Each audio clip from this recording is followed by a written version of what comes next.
Good morning students. आज हम करने जा रहे हैं अपनी वर्कशीट नंबर 60 विषय गणित कक्षा 10। हमारी डेट 25 नवंबर के लिए। तो चलिए शुरू करते हैं। आज की वर्कशीट में भी हम पिछली वर्कशीट की तरह क्या पढ़ेंगे, एक ठोस का एक आकार से दूसरे आकार में रूपांतरण। एक आकार को हम दूसरे आकार में बदल देते हैं तो किस तरीके से हम उसका आयतन, उसका क्षेत्रफल या कोई भी चीज़ जो हमसे पूछी गई है निकाल सकते हैं। तो हमें पता है एक आकार को हम दूसरे आकार में बदलते हैं तो उसका आयतन क्या रहता है, बराबर रहता है, क्योंकि सिर्फ उसका आकार बदला है। ठीक है, कुछ कम ज़्यादा नहीं किया उसमें हमने। तो इसी तरीके से ये हम कुछ उदाहरण करेंगे सबसे पहले, उसके बाद हमारे प्रश्न पे आएंगे। तो ये रहा आपका पहला उदाहरण। ये आपको थोड़ा सा कम अच्छे से दिखाई दे रहा होगा क्योंकि आपकी वर्कशीट में बेटा पीछे से ही ऐसे लिखा हुआ आया हुआ है। ठीक है, तो ये आपको मतलब इसकी कोई डिफ़ॉल्ट नहीं है, वीडियो में कोई डिफ़ॉल्ट नहीं है, वर्कशीट में पीछे से ही ये इस तरीके से लिखा आया है। तो कोई दिक्कत नहीं है, मैं इसको रीड करके मैं आपको बोल देती हूँ अगर आपको लिखा हुआ समझ नहीं आ रहा है तो ध्यान से सुनना है। व्यास 7 मीटर वाला 20 मीटर गहरा एक कुआं खोदा जाता है। किसका व्यास है, जो कुआं है उसका व्यास कितना है, 7 मीटर है, और उसका गहरा कितना है, 20 मीटर। मैंने आपको पहले भी बताया गहरा मतलब क्या होता है, जो उसकी ऊंचाई है वो क्या हो जाएगी, गहरापन बताएगी। तो ऊंचाई, जो गहरा अगर वर्ड आ गया तो इसका मतलब वो उसकी ऊंचाई बता रहा है। ऊंचाई आपको दी हुई है 20 मीटर। ठीक है, तो 7 मीटर व्यास और 20 मीटर गहरा एक कुआं खोदा जाता है और खोदने से निकाली हुई मिट्टी, अब इस कुएं के अंदर से जो खोद के जो मिट्टी निकाली है उस मिट्टी को हमने फैलाकर क्या बनाया है, एक ये बनाया, चबूतरा बनाया है। कि इसका आकार कैसा है, घनाभ का आकार है इसका। ठीक है, तो वहाँ खोदने से निकली हुई मिट्टी को समान रूप से फैलाकर 22 गुना 14 मीटर वाले एक चबूतरा बनाया गया है। इस चबूतरे की ऊंचाई ज्ञात करो। तो इस जो चबूतरा आपका बनाया है वहाँ पे आपको क्या दी हुई है, आपको लंबाई और चौड़ाई आपको दी गई है। आपको निकालना क्या है, ऊंचाई निकालनी है, एच आपको निकालना है। ठीक है, तो देखो सबसे पहले आपने क्या, ये आपका जो कुआं है किसका आकार होता है, इसमें बेलन का आकार होता है ना। तो बेलन आकार से आपने क्या बनाया, एक घनाभ बनाया। तो जो बेलन का आयतन है वो इस घनाभ के आयतन के बराबर होगा। क्यों, क्योंकि जितनी मिट्टी इस बेलन के आकार के अंदर आई है उतनी मिट्टी ही से तो हमने ये घनाभ बनाया है, तो दोनों बराबर होंगे। तो सबसे पहले जो कुएं की त्रिज्या है, तो इसकी त्रिज्या क्या है, आपको व्यास 7 मीटर दिया हुआ है, तो 7 का आधा अगर हम कर देंगे तो क्या निकल जाएगी, त्रिज्या निकल जाएगी। कुएं की त्रिज्या क्या होगी, 7/2 मीटर। और चबूतरे की जो लंबाई है, यहाँ पे कुएं की गहराई कितनी दी हुई है, 20 मीटर दी हुई है। उसके बाद चबूतरे की जो लंबाई है वो 22 है और उसकी चौड़ाई कितनी है, 14 मीटर है। ठीक है, तो हमें क्या निकालना है, चबूतरे की ऊंचाई निकालनी है जिसको हम मान लेते हैं एच। ठीक है, तो प्रश्न के अनुसार कुएं से निकली हुई मिट्टी का आयतन किसके बराबर होगा, चबूतरे की मिट्टी का आयतन। जो कुएं से निकली है मिट्टी उसका आयतन किसके बराबर होगा, चबूतरे के आयतन के बराबर। तो हमें पता है जो कुआं है वो किसके आकार का होता है, बेलनाकार का। तो बेलनाकार की जो आयतन होती है वो क्या होता है, पाई आर का वर्ग एच। ठीक है, यही होती है ना, पाई आर का वर्ग एच। उसी तरीके से जो चबूतरा है उसका आयतन क्या होगा, किसकी शेप में, किस आकार का है, घनाभ का है। घनाभ का क्या होता है आयतन, एल गुना में बी गुना में एच, मतलब लंबाई गुना में चौड़ाई गुना में ऊंचाई। तो यहाँ पे लंबाई और चौड़ाई आपको दी हुई थी 22 और 14। ठीक है, 22 और 14 आपको दी है तो वो मैंने लिख दी। और एच मुझे निकालनी है, ऊंचाई मुझे निकालनी है, तो एच को मैं मान लेती हूँ यहाँ पे ऊंचाई। अब देखो यहाँ से इसको सॉल्व कर दो। क्या करना है, पाई क्या होता है, 22/7 होता है। उसके बाद जो रेडियस है, आर का स्क्वायर है, वो क्या है, आर का स्क्वायर होगा, ये मैंने, एक मिनट रुको बेटा, ये देखो जो आर का आपका वैल्यू है वो क्या होगा, 7 का आधा, क्योंकि व्यास 7 है तो 7/2 क्या होगा, आपकी त्रिज्या होगी, तो 7/2 का वर्ग। उसके बाद एच जो है, ये एच क्या है, जो बेलन आकार जो आपका कुआं है उसकी आपकी क्या दी हुई है, ऊंचाई दी हुई है। तो मैंने आपको बताया जो कुएं की गहराई होती है वही ऊंचाई होती है, तो मैंने यहाँ पे 20 लिख दिया एच की जगह। अब देखो उसके बाद एल गुना में बी गुना में एच, जो लंबाई गुना में चौड़ाई गुना में आपकी जो ऊंचाई है, वो लंबाई गुना में आपकी चौड़ाई कितनी है, 22 गुना में 14। उसके बाद आपका यहाँ पर आ गया एच जो हमें निकालना है। तो अब इसको सॉल्व कर दो, जो आपका कैंसिल हो रहा है उसको कट कर दो। यहाँ से जैसे 7 से आपका एक 14 कैंसिल हो रहा है ना, एक 7 से दूसरा 7 कैंसिल हो गया। जो कैंसिल हो रहा है उसको कट कर दो, 22 से 22 कैंसिल हो रहा है। ठीक है, तो यहाँ पर जो आपका आंसर आएगा, जो हाइट आपकी आएगी, ऊंचाई जो आएगी वो आएगी 2.5 मीटर। ठीक है, सॉल्व करने के बाद तो 2.5 क्या है, चबूतरे की ऊंचाई है। ये हो गया आपका उदाहरण नंबर 1। अब हम चलते हैं हमारे उदाहरण 2 पे। ये देखो उदाहरण 2 में क्या दिया हुआ है कि 6 मीटर चौड़ी और 1.5 मीटर गहरी एक नहर में पानी 10 किलोमीटर प्रति घंटे की चाल से बह रहा है। ठीक है, तो आपको क्या दिया हुआ है, एक नहर है, उस नहर में जो चौड़ाई है उसकी और जो उसकी ऊंचाई है, क्योंकि गहरा क्या होता है, ऊंचाई उसकी बताएगी, तो चौड़ाई और गहराई आपको बताई हुई है 6 मीटर और 1.5 मीटर गहरी एक नहर में कितना है, 10 किलोमीटर प्रति घंटे की चाल से बह रहा है। तो 30 मिनट में आपको बताना है यह नहर कितने क्षेत्रफल की सिंचाई कर पाएगी। मतलब हमें खेतों में पानी देना होता है, तो हमें पानी की ज़रूरत होती है कितने समय में, जो आधा आपका घंटा है 30 मिनट है, 30 मिनट में कितनी सिंचाई वो कर देगी, ये आपको पता लगाना है। ठीक है, तो देखो सिंचाई के लिए 8 सेंटीमीटर गहरे पानी की आवश्यकता होती है। तो यहाँ से आपको क्या करना है, हल क्या होगा इसका, आपको निकालना क्या है, यहाँ से आपको निकालना है 30 मिनट में कितना क्षेत्रफल वो सिंचाई कर पाएगी। तो सबसे पहले आपको शेप पता होना चाहिए, जो नहर है वो किस तरीके से ये आपकी नहर बनाई हुई है। तो यहाँ पे ऊंचाई और आपकी चौड़ाई दी हुई है। तो देखो इसका जो आयतन होगा, आयतन क्या होगा इसका, नहर क्या होगा, घनाभाकार है, तो इसका आयतन क्या होगा, आयतन होता है घनाभ का L multiply B multiply H, है ना, लंबाई गुना में चौड़ाई गुना में ऊंचाई। तो यहाँ से जो लंबाई गुना में चौड़ाई है L मल्टीप्लाई B, ये क्या होता है, क्षेत्रफल होता है, किसका क्षेत्रफल, आयत का क्षेत्रफल होता है। तो आयतकार क्षेत्रफल ये क्या है, गुना में H गुना में ऊंचाई जो होती है। तो आयतकार क्षेत्रफल के साथ में अगर ऊंचाई को गुना कर दूं तो क्या हो जाएगा, मेरा घनाभाकार का क्या निकल जाएगा, मेरा आयतन निकल जाएगा। तो 8 सेंटीमीटर जो ऊंचाई है, 8 सेंटीमीटर आपको दिया हुआ है, गुना में मैंने क्या कर दिया, आयतकार क्षेत्र। अब यहाँ से देखो आपको वैल्यू पुट करनी है। जो नहर की चौड़ाई आपको 6 मीटर दी हुई है, गहराई आपको 1.5 मीटर दी है। तो पानी की चाल कितनी है, 10 किलोमीटर प्रति घंटा है। तो ये किलोमीटर है, इसको आपको किस में करना है, चेंज, मीटर में चेंज करोगे कैसे, 1000 से आप क्या कर दोगे, मल्टीप्लाई कर दोगे। ठीक है, तो यहाँ से क्या होगा आपका, अब आवर है, आवर को आप मिनट में चेंज करोगे तो क्या होगा, 1 आवर में 60 मिनट होते हैं, तो आप इसको आवर में भी चेंज कर दोगे। अब देखो 1 मिनट में बहे पानी का आयतन, 1 मिनट में जो पानी बहता है उसका आयतन क्या होगा, 6 गुना में जो आपकी चौड़ाई है और जो आपकी ऊंचाई है गुना में आपकी लंबाई, मतलब L multiply B multiply H, ये क्या होता है, आयतन होता है। तो हमें आयतन निकालना है, पानी का आयतन निकालना है हमें।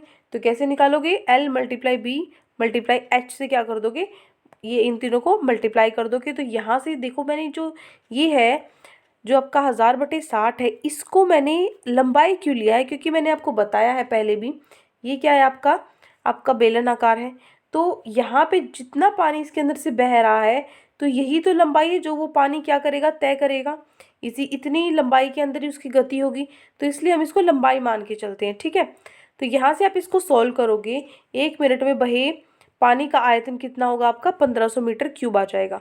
अब 1500 मीटर क्यूब आ गया, आपको पता है ये 1 मिनट का निकला है, 1 मिनट का निकला है, मुझे 30 मिनट का निकालना है। 30 मिनट में कितना आयतन, कितना पानी निकलेगा, तो मैं क्या कर दूंगी, इसको 30 से गुना कर दूंगी, 30 गुना में 1500 होता है, 35,000 मीटर क्यूब आ गया। अब यहाँ देखो आपने माना यह नहर एक क्षेत्रफल की सिंचाई कर पाएगी, तो इसलिए 30 मिनट में बहे पानी का आयतन, सिंचाई करनी है अगर खेत में पानी की, तो जितना पानी 30 मिनट में गया उसका जो आपका आयतन है वो क्या होगा, वही हमें उस इतना ही आयतन जितना हमारी जो नहर है उसके अंदर से जितना हमारा पानी गया है वो किसके बराबर हम रखेंगे, खेत में 8 मीटर गहरे पानी का आयतन, खेत में जो पानी गया है उसी के आयतन के बराबर होगा।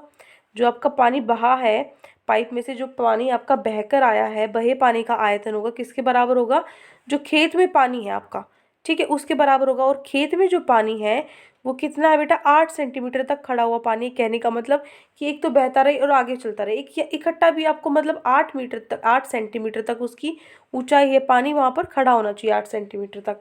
तो यहाँ से अब हम देखो जो 30 मिनट में बहे पानी का आयतन, अब हमें पता है आयतन क्या होता है, एरिया, क्षेत्रफल गुना में क्या होता है, ऊंचाई। ठीक है, तो मैंने क्या किया, यहाँ पे एरिया जो क्षेत्रफल गुना में ऊंचाई कर दिया, बटे में नीचे क्या कर दिया मैंने, 100 कर दिया। क्यों, क्योंकि ये 8 सेंटीमीटर है, इसको मुझे मीटर में बदलना है, तो मैंने नीचे 100 से डिवाइड कर दिया। ये क्या निकला, मेरा आयतन निकला। आयतन किसके बराबर है, 35,000 के बराबर है, तो मैंने 35,000 के बराबर रखा। अब यहाँ से आपको क्या निकालना है, क्षेत्रफल निकालना है, कितने क्षेत्रफल की सिंचाई करता है, तो ए हमें निकालना है क्षेत्रफल। तो यहाँ से हम ए निकाल सकते हैं आसानी से। क्या करोगे, ए निकालना है, 100 को ऊपर ले जाओ और 8 को नीचे ले आओ, 8 को नीचे ले आओ। इसको अब आपको हल करना है सिर्फ। हल करने के बाद जो आपका उत्तर आएगा वो आएगा 562,500 मीटर स्क्वायर। तो यहाँ से ये क्या है आपका, ये उत्तर आ जाएगा कि 30 मिनट में जो नहर है उसके द्वारा इतने क्षेत्रफल की सिंचाई हुई है। ठीक है, तो ये हो गया आपका उदाहरण नंबर 2। अब चलते हमारे प्रश्न नंबर 3 पे। प्रश्न देखो 3 क्या है, यहाँ पर आपको दिया हुआ है, आपको थोड़ा साफ नहीं दिख रहा होगा, कोई दिक्कत नहीं है, मैं आपको रीड करके बता देती हूँ। यहाँ पर क्या दिया हुआ है कि 55 गुना में 10 गुना में 35 वाले एक घनाभ बनाने के लिए, ये आपको घनाभ बनाना है, इसको बनाने के लिए 1.75 सेंटीमीटर व्यास और 2 मिलीमीटर मोटाई वाले कितने चांदी के सिक्कों को पिघालना पड़ेगा। क्या किया है हमने प्रश्न में, ये आपके सिक्के हैं। ठीक है, जो सिक्के का जो डायमेंशन है वो आपको दिया हुआ है, उसका व्यास दिया हुआ है और आपको उसकी मोटाई दी हुई है। ठीक है, तो अगर हम इन सिक्कों को क्या कर दें, पिघला दें, और पिघाल कर हम क्या बना दें, इसका एक घनाभ बना दें, तो आपको बताना है कि कितने सिक्कों की आवश्यकता पड़ेगी, कितने सिक्कों को हमें पिघलना पड़ेगा। तो देखो, जितना इन सिक्कों का आयतन होगा उसी से तो ये क्या बना है, घनाभ बना है। तो जो सिक्कों का आयतन है वो किसके बराबर होगा, घनाभ के आयतन के बराबर होगा। अब देखो, ये आपको क्या क्या दिया हुआ है क्वेश्चन में। आपको क्वेश्चन में जो आपका घनाभ है उसकी डायमेंशन दी हुई है, मतलब इसकी लंबाई, चौड़ाई और ऊंचाई दी गई है, और जो सिक्के हैं सिक्के का व्यास और मोटाई दी गई हुई है। ठीक है, अब देखो, जो चांदी के सिक्के हैं, चांदी के सिक्के की त्रिज्या आपको कितनी दी हुई है, व्यास अगर 1.75 है तो उसका आधा क्या हो जाएगा, उसकी त्रिज्या हो जाएगी। तो कितनी होगी त्रिज्या, 0.875 सेंटीमीटर। ठीक है, तो यहाँ से चांदी के सिक्के की ऊंचाई, चांदी के सिक्के की ऊंचाई कितनी होगी, आपको दी कितनी हुई है ऊंचाई, आपको यहाँ से देखो, आपको ऊंचाई 2 मिलीमीटर दी हुई है। अब इसको आप क्या करोगे, सेंटीमीटर में बदलोगे तो 10 से क्या कर दोगे, इसको डिवाइड कर दोगे। ठीक है, क्योंकि 1 सेंटीमीटर में 10 मिलीमीटर होते हैं, तो 10 से मैं डिवाइड करूँगी तो मेरा आंसर आएगा 0.2 सेंटीमीटर। उसके बाद जो घनाभ की लंबाई है, चौड़ाई है और ऊंचाई है, ये तीनों आपको दी हुई थी। लंबाई 5.5, चौड़ाई 10 सेंटीमीटर और ऊंचाई 3.5 सेंटीमीटर। ठीक है, तो मान लीजिए जो ये सिक्के हैं, ये सिक्के n है, हमें सिक्के निकालने, कितने सिक्कों को हमें पिघालना पड़ेगा। मान लीजिए जो चांदी के सिक्के हैं इनकी संख्या n है, जो कि हमें निकालनी है। तो इसलिए n, चांदी के एक सिक्के का आयतन किसके बराबर होगा, घनाभ के आयतन के बराबर होगा, है ना। n गुना में चांदी के एक सिक्के का आयतन, देखो एक सिक्के का आयतन अगर आप निकाल लोगे तो बाकी सिक्के बराबर होते हैं। अब एक का जो सिक्का है आपका, या 2 रुपये का कोई सिक्का है, तो 2 रुपये के सिक्के एक जैसे होते हैं। ठीक है, पहले अब बदल गए हैं, मतलब पहले और अब की मिक्स नहीं करने। अगर आप एक ही तरह के सिक्के ले रहे हो तो चांदी का जो सिक्का है उसका वो क्या होता है, छोटा सा एक बेलनाकार का होता है ना। अगर आप इसमें बहुत सारे सिक्के ऐसे रख दो, यहाँ पर आपको दिखाए भी हुए हैं, तो ये क्या बनाएंगे, बेलनाकार आपका बनाएंगे। तो जो एक सिक्का होता है वो भी बेलनाकार का होता है। ठीक है, तो जो एक सिक्के का आयतन होगा उसको अगर मैं जितने सिक्के हैं टोटल उनसे गुना कर दूं तो इन पूरे सिक्कों का आयतन निकल जाएगा। ठीक है, और इन पूरे सिक्कों का आयतन जो होगा वो किसके बराबर है, घनाभ के आयतन के बराबर, क्योंकि उन्हीं से हमने पिघल कर क्या बनाया है, घनाभ बनाया है।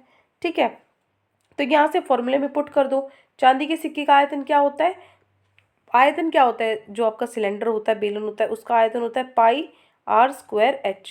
ठीक है, यही होता है। तो यहाँ से वैल्यू पुट कर दो, पाई r क्या हो गया आपका, यहाँ पे क्या है पाई r स्क्वायर, और h1 आपकी, h क्या होगी, हाइट होगी। ठीक है, गुना में क्या कर देंगे हम, n क्या कर देंगे, गुना कर देंगे, क्योंकि हमें सभी सिक्कों का निकालना है, n निकालना है।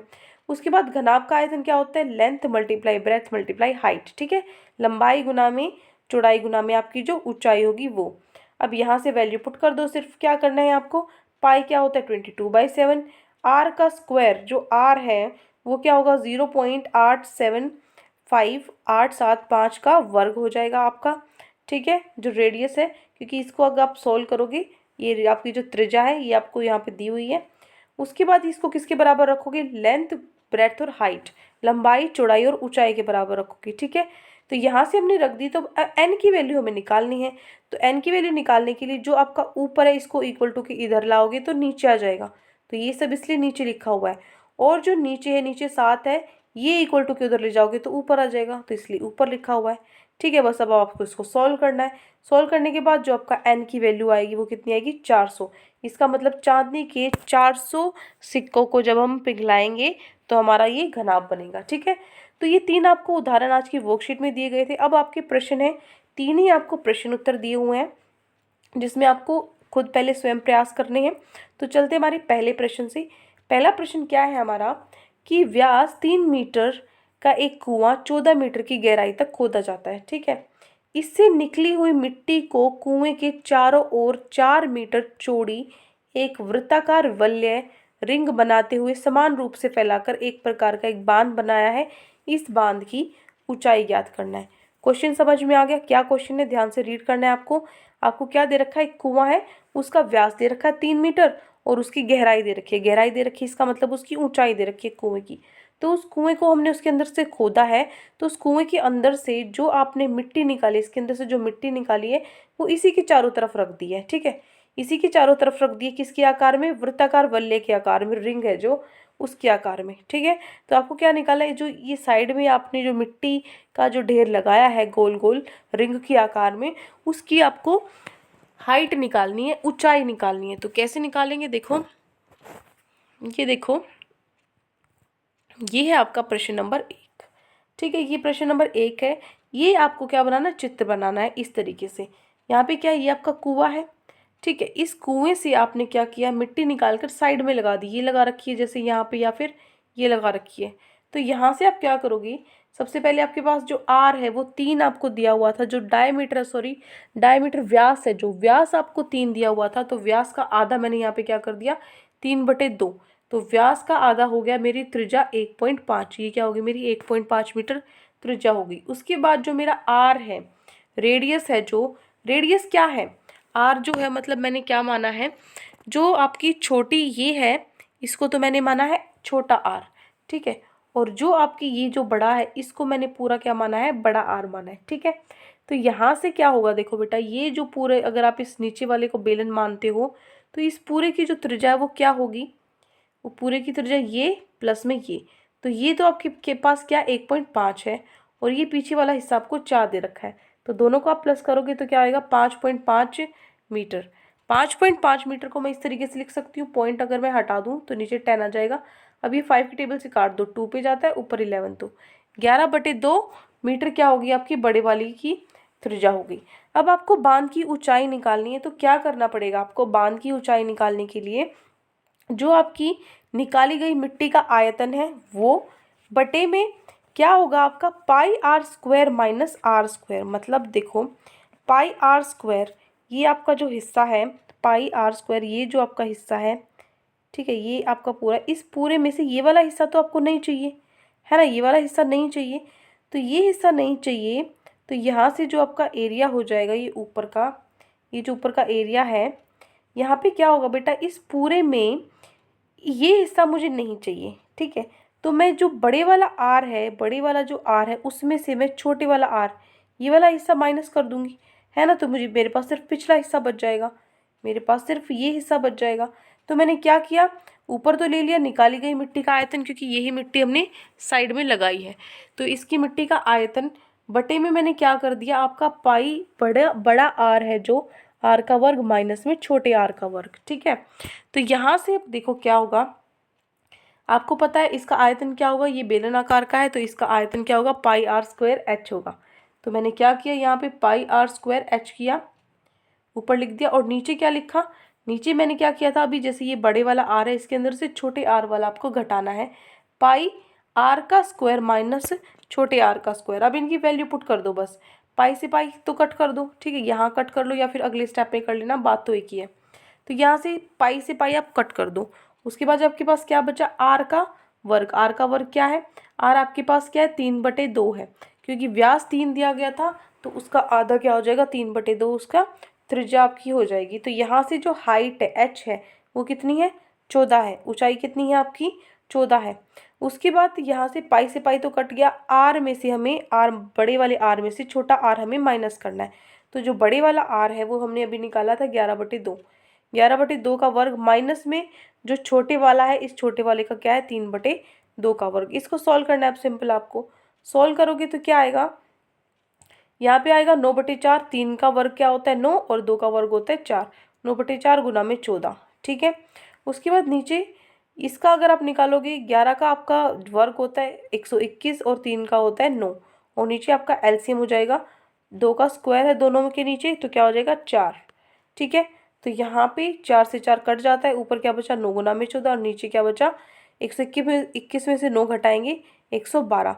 तो यहाँ पे आप इसको सोल्व करोगे 9/8 हो जाएगा, क्या आ जाएगा 1.125 मीटर। ठीक है, तो यहाँ से देखो ये हो गया आपका प्रश्न नंबर 1। क्या किया हमने, सिर्फ पहले त्रिज्या निकाली है, व्यास दे रखा था त्रिज्या निकाली है, उसके बाद बांध की ऊंचाई निकालने के लिए मुझे क्या करना है, निकाली गई मिट्टी का आयतन बटे में मैं क्या कर दूंगी, जो हमारी पाई मल्टीप्लाई में जो बड़ा आर है त्रिज्या में से छोटे आर को मैं घटा दूंगी। ठीक है, क्योंकि वही आपका जो क्षेत्रफल है वही निकलेगा ना ऊपर का क्षेत्रफल। तो यहाँ से क्या हो जाएगा, बस मैंने वैल्यू पुट कर दी तो मेरा आंसर आ गया। ठीक है, तो ये हो गया आपका प्रश्न नंबर 1। अब हम चलते हैं हमारे प्रश्न नंबर 2 पे।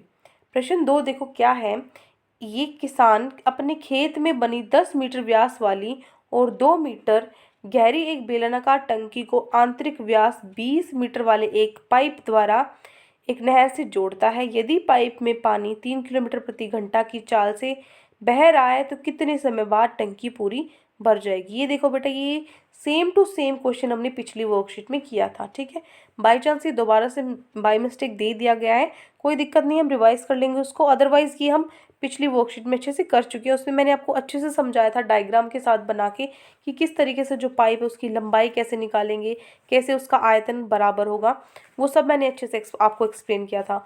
ठीक है, तो फिर से मैं रिवाइज करा देती हूँ आपका।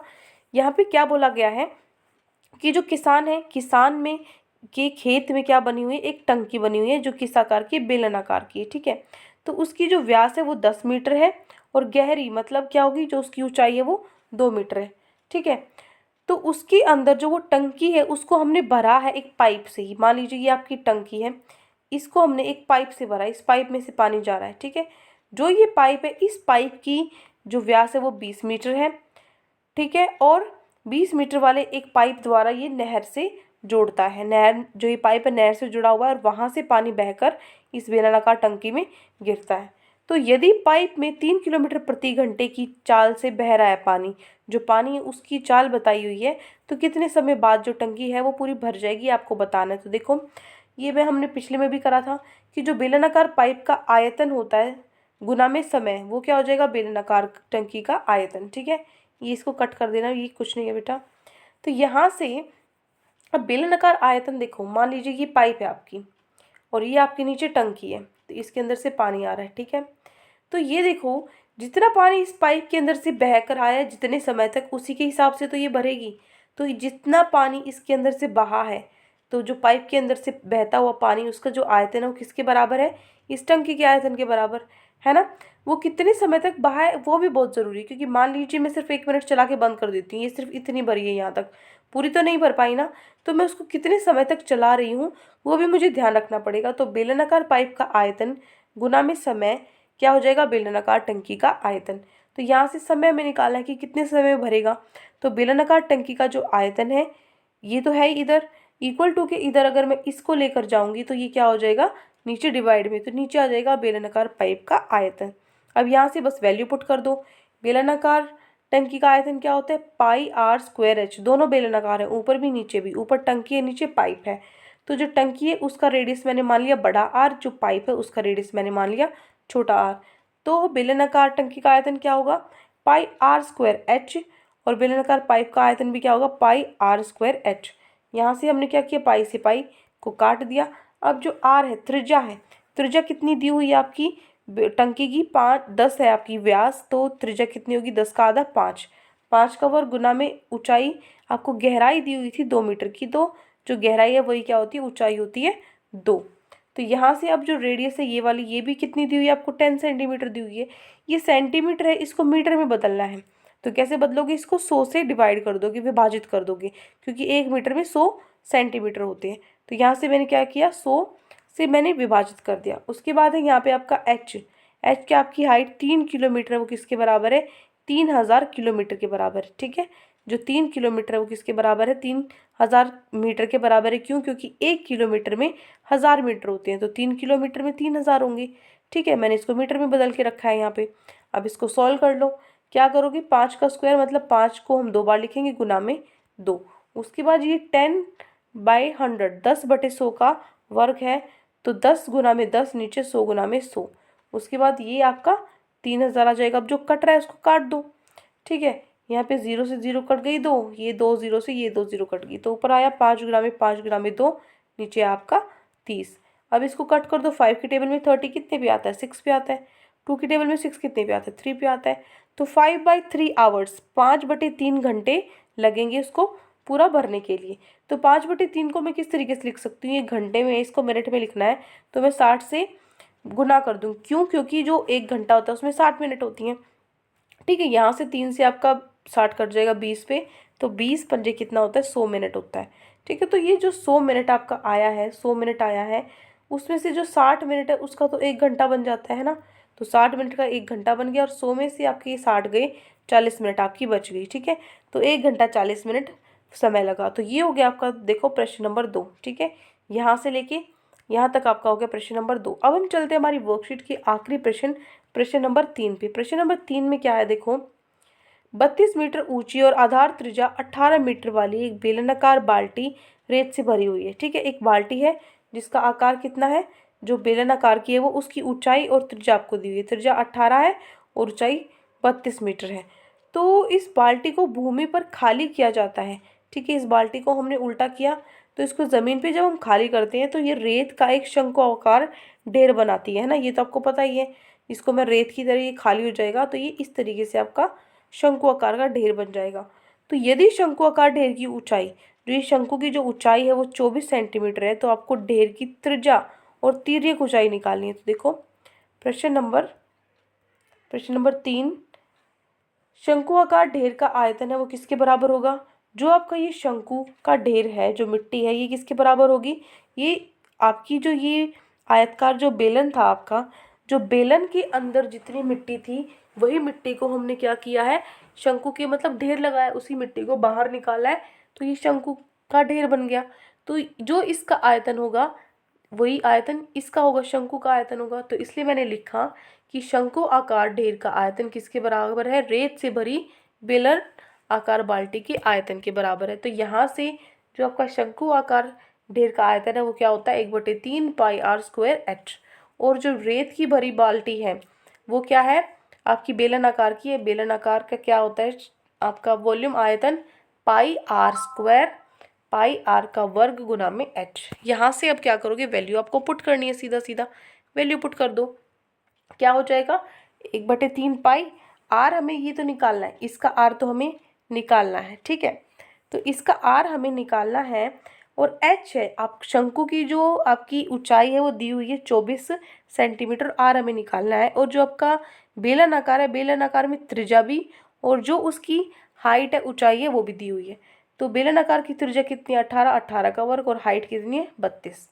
ठीक है, और यहाँ पे जो एच जो शंकु है इसकी हाइट कितनी है, 24 है। अब जो कट रहा है उसको काट दो, पाई से पाई कट रहा है, 3 से 24 कट रहा है 8 पे। तो यहाँ पे क्या होगा, जो आपको आर निकालना है, आर का वर्ग है वो किसके बराबर हो जाएगा, ये सब तो ऊपर ही है, ये ऊपर ही रहेंगे। 8 है वो नीचे आ जाएगा, क्योंकि बराबर की इधर 8 जा रहा है, तो जो अपनी जो जगह बदलता है वो बदलता है। ठीक है, तो ये क्या हो जाएगा, नीचे 8 हो जाएगा। तो यहाँ से जो आपका आंसर आएगा वो आएगा 1296। आर का जो वर्ग है वो कितना आया, 1296 आया। तो यहाँ पे ये आर का वर्ग है, तो मुझे खाली आर चाहिए, तो मैं दोनों तरफ क्या कर दूंगी, अंडर रूट लगा दूंगी। ठीक है, तो दोनों तरफ मैं अंडर रूट लगाती हूँ, तो यहाँ पे वर्ग से अंडर रूट कट गया, आर बचा, और इधर 1296 का जो अंडर रूट होता है वो होता है 36। जो आर है आपकी त्रिज्या कितनी आई, 36। ये तो त्रिज्या आई है आपकी। ठीक है, ये तो आपकी आर आ गई त्रिज्या। अब मुझे ये तिर्यक ऊंचाई भी निकालनी है, लंबाई भी निकालनी है, जो कि मेरी एल में मान के चलती हूँ। जो एल है वो क्या होता है, एल होता है जो हमारी त्रिज्या का वर्ग और जो हमारी हाइट है, इन दोनों का वर्ग। तो त्रिज्या 36 आई थी अभी, तो 36 का वर्ग, और हाइट हमें 24 दी हुई है, तो 24 का वर्ग। तो यहाँ से देखो, 36 को मैं लिख सकती हूँ 12 तिये 36 होता है, तो 12 गुना में 3 लिख दिया। और 24 को मैं लिख सकती हूँ 12 दूनी 24 होते हैं, तो मैंने इस तरीके से लिख दिया।